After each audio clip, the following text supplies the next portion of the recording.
한강의 기적, 6.25 전쟁 이후 황폐해졌던 우리나라의 급격한 경제 성장을 뜻하죠. 이 과정에서 각종 산업시설과 인프라 건설은 물론 꾸준한 인구 성장률을 기록하면서 2023년 기준 전 세계 GDP 순위 10위에 오르게 되었어요. 그리고 여기 우리나라와 마찬가지로 믿기지 않는 경제 성장을 이룩한 유럽 국가가 존재한다고 합니다. 바로 아일랜드. 아일랜드는 750년이라는 오랜 기간 동안 식민 지배를 받은 영향으로 나라의 경제가 유럽 내 최빈국 수준으로 떨어졌지만 현재 전 세계 1인당 GDP 2위인 국가예요. 이로 인해 아일랜드를 이른바 켈트의 호랑이라고 부르는 상징적인 말이 생기기도 했죠. 그런데 아일랜드는 현재 200년 전보다 오히려 인구가 적은 숫자를 보이고 있다고 합니다. 이는 우리나라 인천과 부산을 합친 인구수보다도 적은 숫자라고 하는데, 그렇다면 과연 아일랜드에서는 도대체 왜 이런 현상이 나타나고 있는 걸까요? 오늘은 이 내용을 한번 이야기해볼까 합니다.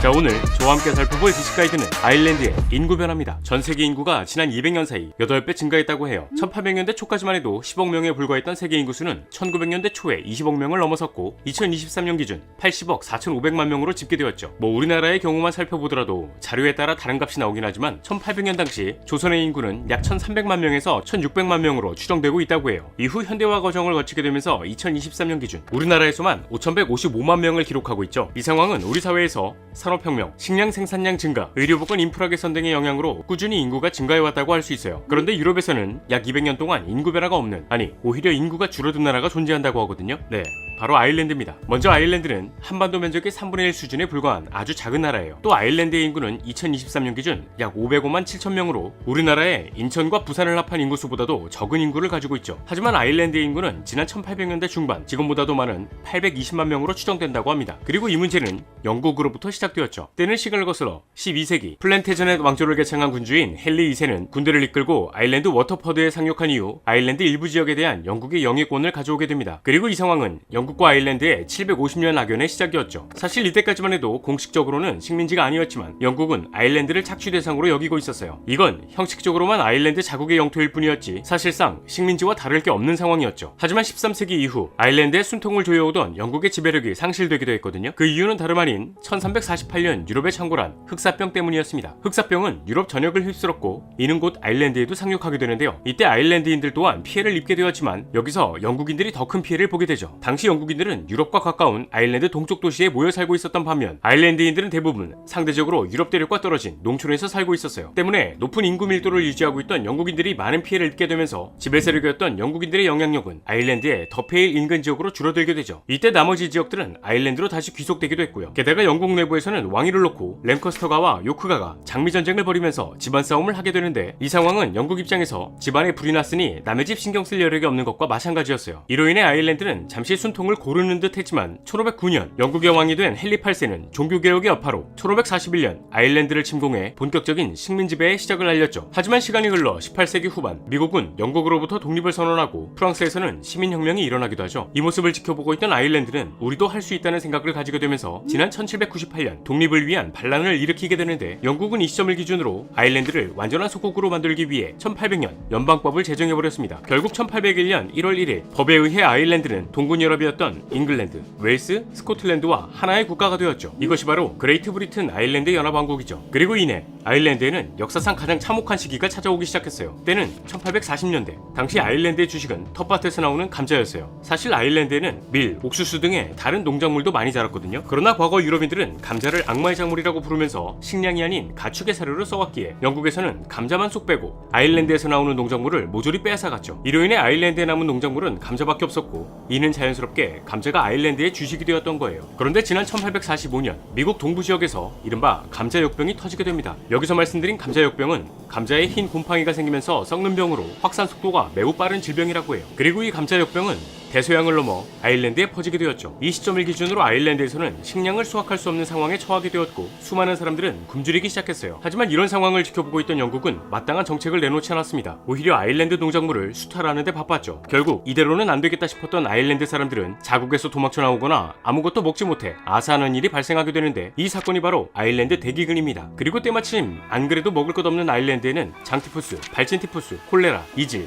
괴열병 등의 전염병이 창궐하면서 굶주리고 있는 사람들을 덮치기까지 했어요. 아무래도 삽시간에 많은 사람들이 죽어나가자 영국은 상황의 심각성을 깨달았는지 아일랜드에 구호기금을 지원한다는 입장을 밝혔거든요. 이때 지원한 금액은 약 2,000파운드 뿐이었습니다. 영국은 당시 산업혁명이 최고조에 달해 세계 공업의 절반 이상을 차지하고 있었고 전 세계 곳곳에 식민지를 거느리고 있었던 세계 최강국이었는데도 말이죠. 하지만 영국은 구호기금을 지원한 이후 아일랜드를 방관하기에 이르는데요. 심지어 이 상황을 지켜보고 있던 오스만 제국의 술탄 압듈 메지트 1세는 아일랜드에게 약 1만 파운드를 구호기금으로 지원하겠다고 하자 영국의 빅토리아 여왕은 말도 안 되는 이유를 들며 이를 거절하려 했어요. 그 이유는 다름 아닌 영국이 2,000파운드를 기부했으니까 그거보다 적게 줘야 영국의 체면이 산다였죠. 결국 오스만 제국은 약 1,000파운드만 기부하게 되었고 대기근이 가장 심각했던 1845년부터 1852년 사이 아일랜드 전체 인구의 4분의 1 수준인 무려 200만 명이 아사와 전염병으로 목숨을 잃게 됩니다. 그리고 이때 해외로 이민을 선택한 수많은 아일랜드인들이 있었는데요. 이 중에서도 가장 많은 사람들의 행선지로 주목받은 나라가 바로 미국이었어요. 네.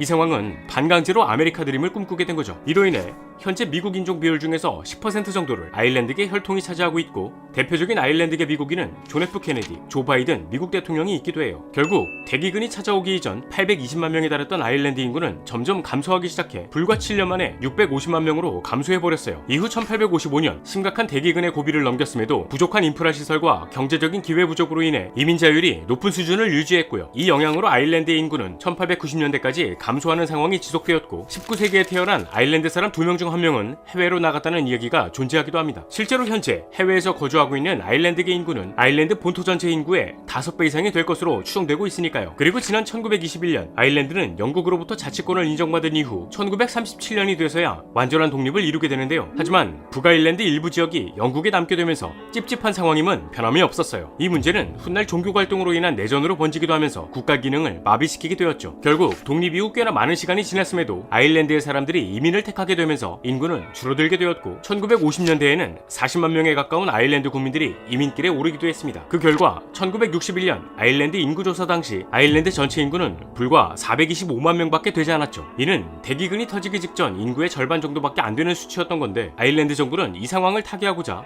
여러 차례 산업화를 시도했지만 대부분 실패를 경험하게 됩니다. 하지만 1987년 찰스 오이 총리가 새롭게 부임하면서 아일랜드의 상황이 급변했죠. 찰스 오이는 먼저 정부, 기업, 노동조합이 협의체를 구성해 원활한 임금 조정과 노사 문제를 해결하는 제도를 만들어 대대적인 개혁 정책을 펼치기 시작했어요. 이 정책은 이른바 사회적 대타협, 즉 사회연대 협약으로 노조의 임금 인상을 3년간 2.5%로 고정하고 정부가 법인세를 대폭 줄여 사회보장을 약속한 뒤 기업들은 일자리를 창출해내는 경제선순환 구조를 만들어내는 것이었죠. 그리고 이 정책의 결과는 말 그대로 대성공이었습니다. 17%에 달하던 실업률은 4%대로 1987년 GDP 대비 117%에 달하던 부채 비율은 1990년 96% 수준으로 1만 달러에 못 미치던 1인당 GDP는 2001년 2만 8천 달러를 넘기면서 영국마저 따라잡았던 거죠. 그렇게 경제성장의 발판을 단계적으로 마련해온 아일랜드는 켈트의 호랑이라는 경제성장 기적을 이루게 되었고 이에 힘입어 글로벌 기업들을 자국으로 끌어들이기 위해 법인세를 유럽 최저 수준인 12.5%까지 인하해버리죠. 그렇게 외국 자본이 유입되면서 더 많은 일자리가 창출되는 효과를 얻게 되었고요. 그 결과 인구가 가파른 상승세로 회복되는 현상을 보이기 시작했지만